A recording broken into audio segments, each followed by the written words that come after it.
It's a real story. Their dream honeymoon turned into a horror movie at 30,000 feet. Sarah and Mark, newlyweds radiating happiness, toasted with plastic champagne flutes. Below them, the world was a patchwork of green and gold, a beautiful prelude to their tropical paradise. This was their dream honeymoon, a chance to escape and begin their lives together. The plane, a sleek, modern jet, felt like a chariot carrying them towards bliss. They held hands, sharing quiet smiles and whispered promises. The flight attendants were attentive, the other passengers seemed cheerful. Everything was perfect. The journey was smooth, the sky a brilliant blue. Little did they know, this idyllic start was the calm before a terrifying storm. Hours into the flight, Mark, a pilot himself, noticed something odd on the in-flight map. Their projected flight path seemed to be drifting, slowly but surely, off course. He initially dismissed it as a minor calibration issue, but as more time passed, the drift became more pronounced. The familiar coastline they expected to see was replaced by open ocean stretching endlessly. He pointed it out to Sarah, a knot of unease tightening in his stomach. End quote. That's not right, end quote, he murmured, his brow furrowed. The flight attendants, when questioned, offered vague reassurances about minor adjustments. But Mark knew this was not a minor adjustment. They were heading somewhere they should not be. As their concern grew, a dark, ominous cloud bank appeared on the horizon, unlike any storm Sarah had ever witnessed. It was not just gray. It was a swirling, bruised purple, crackling with an unnatural energy. The plane began to shudder, the gentle hum of the engines replaced by a strained roar. Turbulence hit, violent and unpredictable, throwing passengers against their seatbelts. The cabin lights flickered, casting the interior in an eerie, intermittent glow. The cheerful atmosphere evaporated, replaced by a rising tide of fear. This was more than just bad weather. It felt malevolent, deliberate. Amidst the violent shaking, warning lights began to flash in the cockpit, visible through the slightly ajar door. The navigation system on their in-flight screen went completely blank, replaced by a single, blinking red end quote, error end quote message. The pilot's voice crackled over the intercom, strained and panicked, admitting they had lost their bearings and were experiencing severe system failures. The initial reassurances were gone, replaced by a raw, terrifying confession of lost control. They were blind, adrift in a raging storm, and the plane was no longer responding as it should. The turbulence intensified, not like wind shear, but more like the plane was being physically buffeted by unseen hands.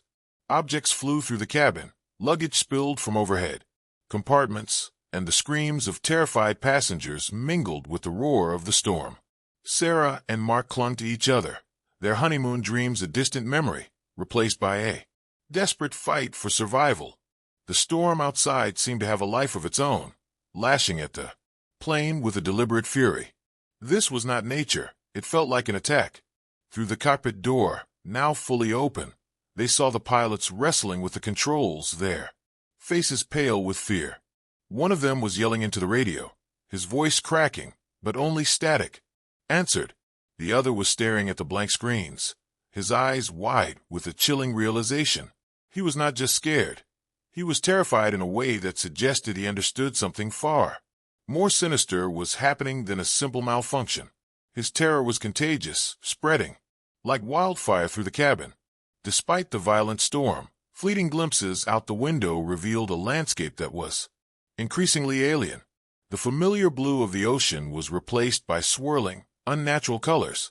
Sickly greens, bruised purples, and deep, inky blacks.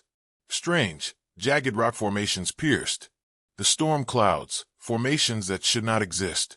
They were no longer over Earth as they knew it. The plane was not just off course. It had been transported somewhere else entirely, a place of impossible geography and terrifying beauty. As the plane plunged deeper into this bizarre realm, a new terror emerged. Faint whispers began to fill the cabin, not from the passengers, but seemingly from the very air around them. They were indistinct at first, like rustling leaves, but they grew in intensity, forming into a low, guttural murmur that seemed to vibrate in their bones.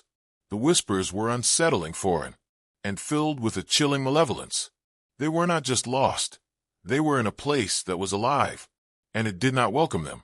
Mark, using his knowledge of flight, noticed a disturbing pattern in the plane's movements.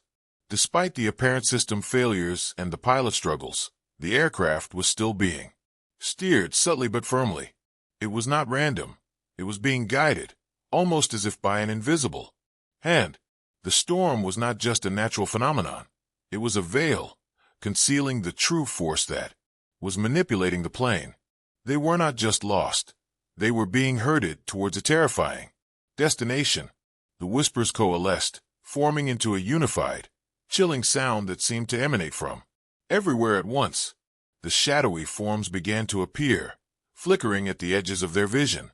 Just like on the previous flight, they were translucent, shifting, and radiating an intense cold. The plane was not just in a strange place.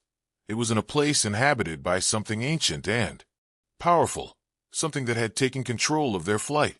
The end quote, unknown enemy end quote, was not human. It was something far more terrifying. Through a brief clearing in the storm, they saw it, a massive, dark structure rising from the alien landscape. It was not a city or a landmark. It was a colossal, unnatural formation, jagged and imposing, radiating a palpable sense of dread. The plane was heading directly towards it. This was the destination, the horrifying goal of their hijacked flight. It looked like something out of a nightmare, a place of darkness and unknown horrors. Their dream vacation had led them to the doorstep of something truly terrifying. The sight of the structure sent a fresh wave of panic through the already terrified passengers. Screams erupted, people clawed at the windows, desperate to escape. The flight attendants, their faces masks of fear, tried to maintain order, but their efforts were futile. The pilot voice over the intercom was now a broken sob. They all knew, on some primal level, that this was not a normal flight, and their destination was not a place of safety. The terror was absolute, a tangible force in the cabin. The shadowy forms grew bolder, moving through the cabin, their icy touch leaving behind a searing cold. They were not just observers, they were actively interacting, their presence draining the warmth and hope from the passengers. Sarah felt a chilling touch on her arm, a cold so intense it felt like a burn. She recoiled, her heart pounding. The entity was just steering the plane. It was tormenting its occupants, feeding on their fear and despair. The fight for survival was no longer just against the elements. His pilot was against the malevolent, and despite the overwhelming fear, knew they could not just wait for the inevitable. He had to try and regain control, or at least understand how the plane was being manipulated. He and Sarah, their hands still clasped tightly, decided to try and reach the cockpit. It was a dangerous, almost suicidal plan, navigating through the chaotic cabin and past the increasingly aggressive spectral forms, but it was their only hope of fighting back. Their love story had taken a terrifying turn, now a desperate struggle for survival. Pushing through the screaming passengers and the swirling shadows, Sarah and Mark fought their way towards the front of the plane. The spectral forms seemed to resist their movement, their icy presence pushing against them. The whispers intensified, swirling around their heads, trying to sow fear and doubt, but their determination was fueled by their love for each other and a desperate will to survive. They were no longer just a young couple on their honeymoon. They were warriors in a terrifying, airborne battle. They reached the cockpit door, which was now slightly ajar. Pushing it open, they were met with a scene of absolute horror. The pilots were slumped in their seats, their eyes wide and vacant, their skin covered in a thin layer of frost. They were dead, not from the crash or the storm, but from the intense cold emanating from the spectral forms that now filled the cockpit, their translucent hands on the controls, subtly guiding the plane. The entity was not just present. It had taken physical control. The spectral figures on the controls turned their glowing red eyes towards Sarah and Mark. They were not UST ghosts. They were extensions of the malevolent entity, its hands on the wheel, steering them towards the terrifying structure. The air in the cockpit was frigid, the whispers deafening. They were face to face with the enemy, and it was far more terrifying than they could have imagined. The fight for the plane was now a direct confrontation with the entity itself. Mark, his hands shaking, lunged for the controls, trying to pry the spectral hands away. The entity resisted, its icy touch sending shivers of pain through him. Sarah grabbed a fire extinguisher, not knowing if it would do anything, but desperate to help. They were fighting a battle they could not win with physical force, but they had to try. Their desperate gamble against the supernatural was their only chance. As they struggled, Sarah remembered the locket she always wore, a small, antique piece with a faded inscription. It was a family heirloom, said to bring protection. In a moment of pure desperation, she ripped it from her neck and thrust it towards the spectral forms. A blinding flash of light erupted from the locket, a warm, golden light that seemed to repel the icy presence of the entity. The spectral forms recoiled, their grip on the controls loosening. It was a long shot, but the locket, perhaps, held a power they did not understand. The entity shrieked, a sound that tore through the cabin. The spectral forms dissolved, their icy grip broken. The plane, momentarily free of the entity control, lurched violently. Mark, seizing the opportunity, wrestled with the controls, trying to pull the plane away from the terrifying structure. The storm raged, but now it felt like a natural obstacle, not a deliberate attack. The whispers were fading, replaced by the roar of the engines and the screams of the passengers. They were still lost, still in a strange realm, but they had fought back. Their dream vacation had become a terrifying fight for the sky, and the fate of everyone on board rested in their